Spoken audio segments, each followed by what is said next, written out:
Hello everyone, and thank you for joining me today. This is Taliesin McKnight, and today I'm going to talk about the astral light of Eliphas Levi. This is believed to be the secret of occult science, the secret of magic and occultism. This is believed to be the great arcanum, the mystery of mysteries. And Madame Blavatsky, the writer of The Secret Doctrine and Isis Unveiled, also believed this to be the great secret of secrets. This concept of Levi and Blavatsky is found in different sages going back centuries. This great mystery, this secret agent that is believed to be the key of occultism, goes back possibly 2,000 years.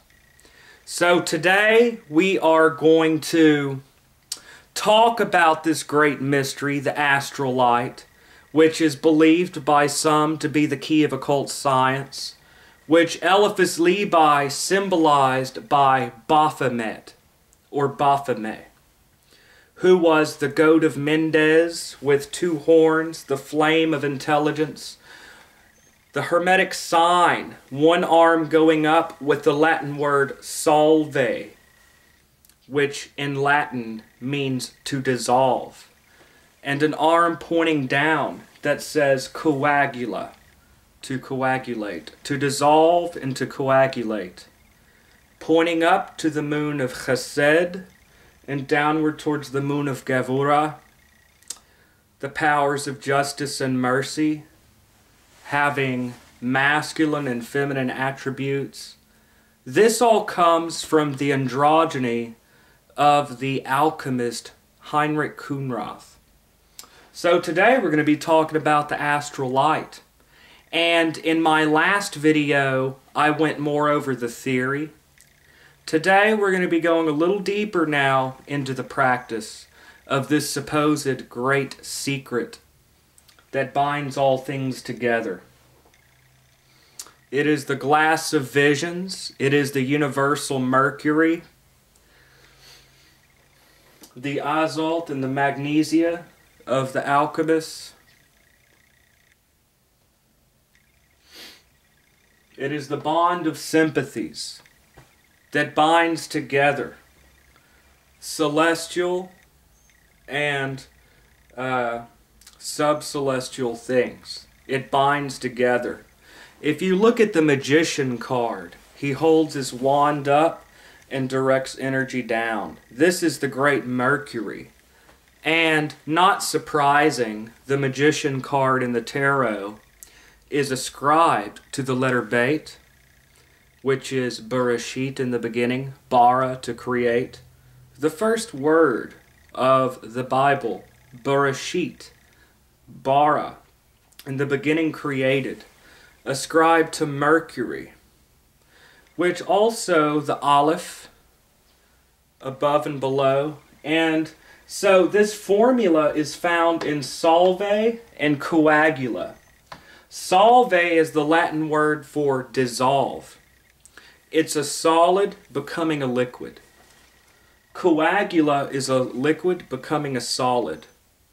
And this could be expressed as to concentrate and to project, or as to concentrate and to diffuse. The astral light is believed to be an energy that fills all space. It is an energy that fills all space, all present ether, energy, akasha, a force that is believed to fill all things, so omnipresent in fact that it does not admit of a vacuum anywhere, and that we are able to accumulate this energy and to transfer it, okay? An energy that fills all space. Now in a moment I'll go into the androgynous twofold nature of this work. It requires a strong will and the ability to concentrate upon one thought. Now, before I go into this formula of the great magnum opus, the great work, Solve et Coagula, first of all, I'd like to go over this concept of an energy that fills all space, believed by Eliphas Levi, Madame Blavatsky, Carl Mesmer, and many others. Now, looking at different traditions, if you allow this to take a moment to compare different traditions from around the earth, the whole world. In China, this energy is called qi.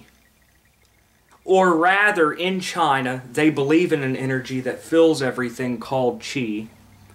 And we all have our own qi in our bodies, this life energy. But qi is said to be throughout nature. It's found in trees and stones and plants, minerals. The mountains have qi. And if you get into feng shui, you see this concept of the qi of the universe. So, an energy that fills all space in China. In Japan, this is called qi, where you get the words Reiki or Qigong. Okay, so that's China, Japan. If you go to Hawaii, the natives call this energy mana, and it's called a similar thing in Polynesia. And yet if you go to West Africa, so we have China, Japan, Polynesia. If you go to West Africa, to the peoples of Nigeria, the Yoruban peoples, they have what they call Ache. This is West Africa. And this belief is very well proven. Ask someone that is a practitioner of Lukumi. What is Ache? Ache in Africa, in West Africa, is an energy that fills all space. It is magical power, an energy that fills everything. And this religion came to the United States as what most people call Santeria, which is a pejorative term. Its preferable term is Lukumi, my friend. So you see in Africa, China, Japan, in India, they call this prana. So all over the world is this belief in a sort of universal ether or energy.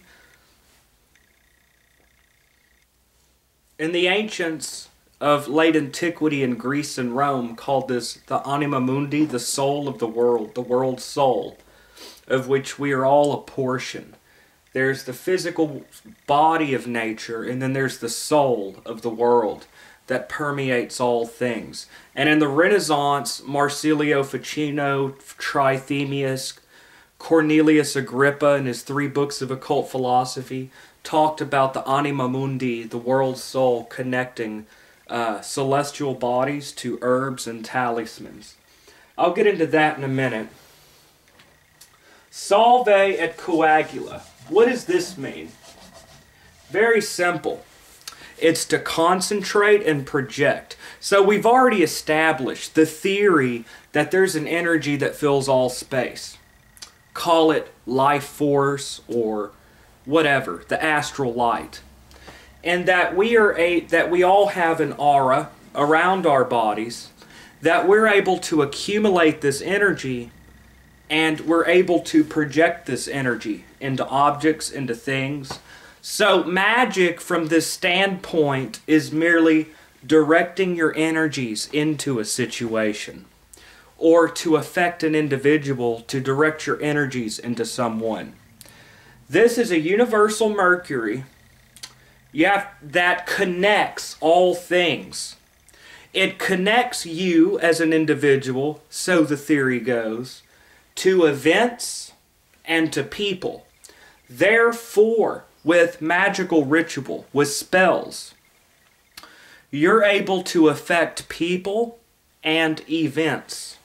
Why? Because I'm connected to events and people through this ether, this energy. So goes the belief. So the key to magic is to concentrate this energy, to imprint it with a desire, and to release it. Okay? So yeah.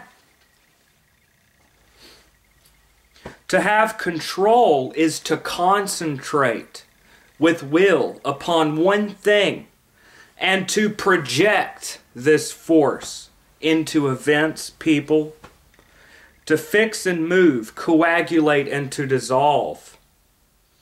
This is the great androgyny. So, breaking this down, what is ritual? You could say that ritual, or in a spell, in a magical sense, ritual is a symbolic representation of your desire.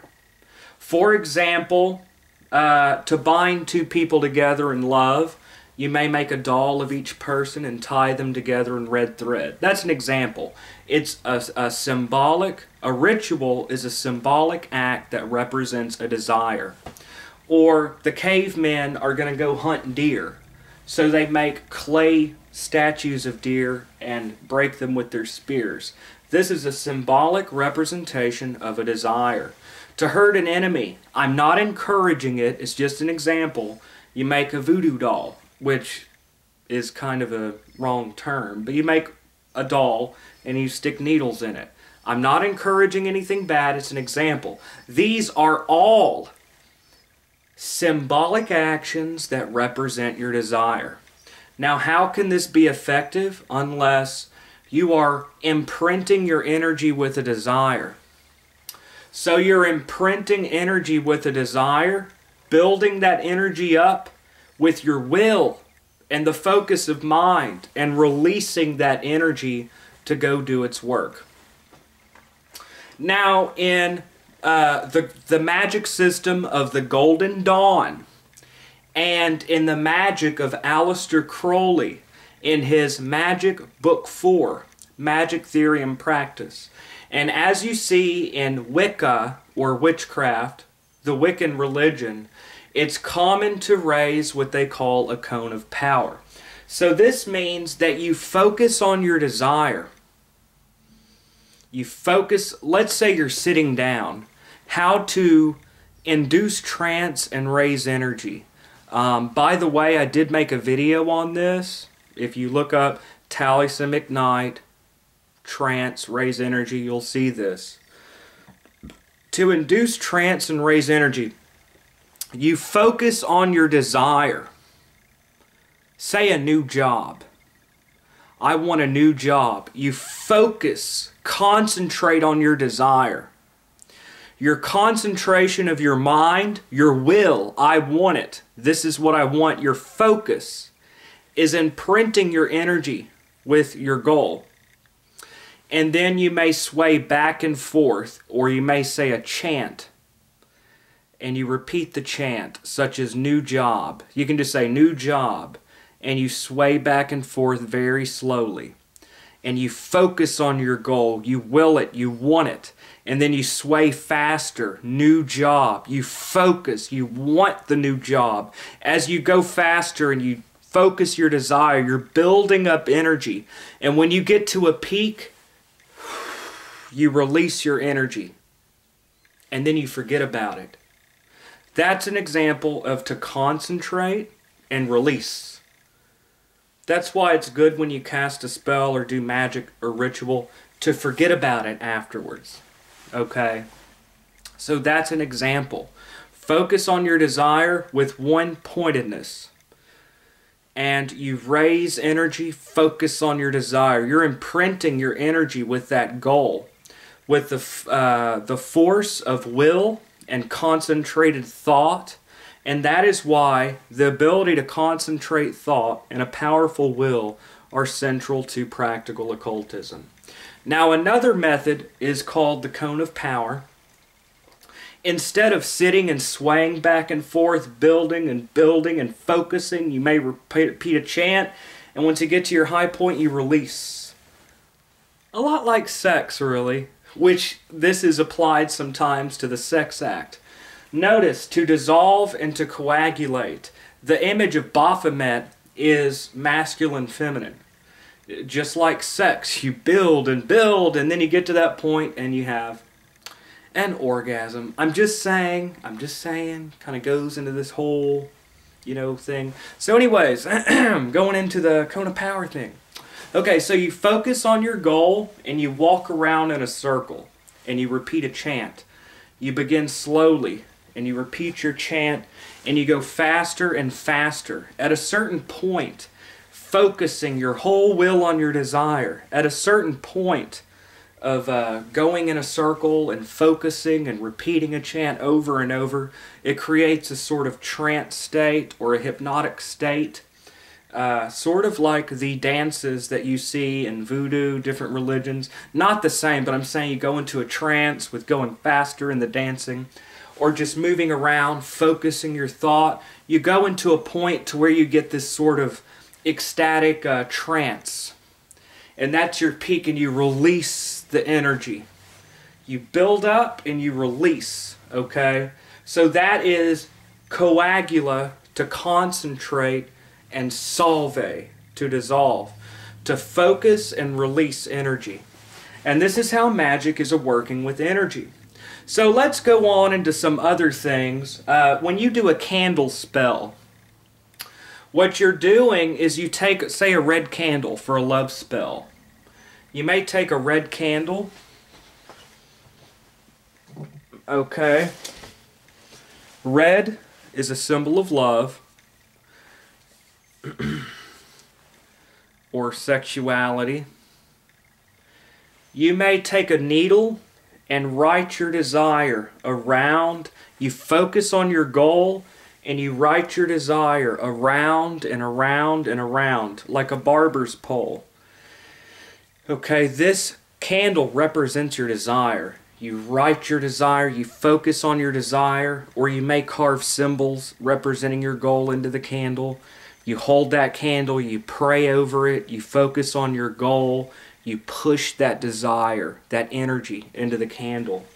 If you're working with herbs, you might break these up and focus on your goal, direct your energies into the herbs, or actually speak to the herbs, in a sense, to put your intentions there. Heat it in oil and then anoint this candle. And then you may recite prayers, you may recite the Song of Solomon, you may just focus on your goal, you light that candle. This whole time, doing these actions, you're focusing your desire and you're directing that energy into the candle, which represents your desire. You are building, in a sense, a thought form, an energy. Okay, this could be applied in hoodoo to throwing powders or laying tricks. You put energies into these powders, you focus your goal, you mix them, you tell them what you want, and you go put it where someone will step on it, or to affect a target, a building. So this is just one way of looking at how this, okay, there are three basic models of magic. Okay, where's my pen? You have the consciousness model, which is blown way out of proportion. Why do I say out of proportion? Because everyone in occultism is familiar with the consciousness model. Thought manifests. Your thoughts that you're sending out manifest. Mentalism. But this is only part of this bigger picture. And you need to understand that modern occult authors, most modern books, are not very good sources of occultism. I'm not trying to be mean, but it's true. The reason is because all this deeper knowledge is not in these books. These books are written for the average person, which is not expected to understand all this deeper stuff. Books that are popularly going around don't really have the keys, this deeper philosophy behind it. In order to really get to the full picture of occultism, you have to dig deeper. And that means going back to more older writers. Okay? Now, one thing I will say is a lot of the writers of the 19th century were collectors of ancient lore, and as such had a lot of deep knowledge.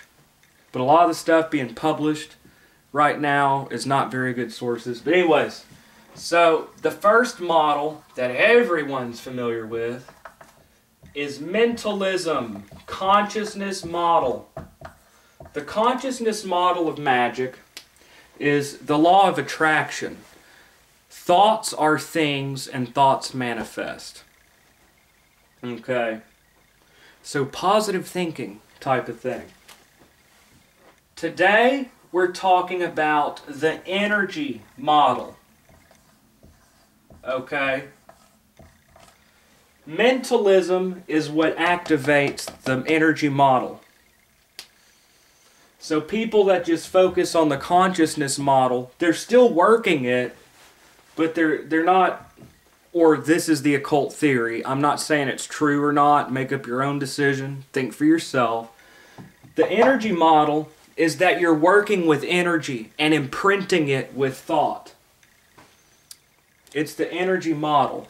And the model that we're not discussing today, perhaps in the near future, is the spirit model.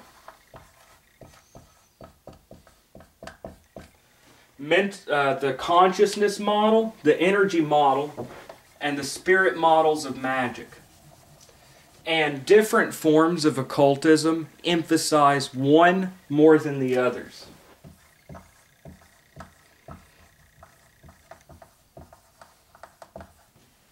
Now, working with sigils, chaos, things like that, that's more your consciousness model. You're still imprinting energy with a desire, all this stuff, okay, but it's mostly consciousness model. Now, when you get into what I call the cone of power and all that, that's more your energy model. It's like Reiki, directing energy into situations. And the spirit model is more what you work with in voodoo, alchemy, different religions, or the grimoire tradition of evocation of spirits, the spirit model. And I'll be getting into that maybe in the next video. So anyways, yeah, maybe in the next video I'll get into the spirit model and how it goes into the astral light or the energy and the consciousness models. Okay. Okay, so one more thing before I close. This universal Mercury. Now, Mercury was the messenger of the gods. He had wings on his helmet and wings on his sandals, which means that he was the swift-footed god. He was the messenger of the gods in between mortals and gods, okay? He was the intermediary. Therefore, this astral light is seen to be a sort of universal Mercury because it connects things. Eliphas Levi says it is the bond of sympathies. Thus, you can make a talisman. Now, what is a talisman? Now, some people would just go with a consciousness model and say, well, it's suggestion. This represents wealth to me, so I get wealth because it's my mind, my subconscious. Well, the energy model, and really the spirit model too, says that a talisman is coagulated energy. It is a condensation of energy, this energy model of Magick. It is a focus. So it's a material, it's not just a represent, you are drawing down from above to below. It is a focus of astral vibrations and energies. And so if you go into the 3 books of occult philosophy of Cornelius Agrippa, you see how you connect, say, the planet Venus to the metal copper. And you carve symbols of Venus in copper. You anoint it with Venus oils, do incantations. And on Friday, the day and hour of Venus, with Venus and positively aspected in the heavens. They will try to call down the power of Venus into the talisman. Now, this is not something I could really fully go into today, but this goes into Qabalah, to concentrate. You're calling down into an object.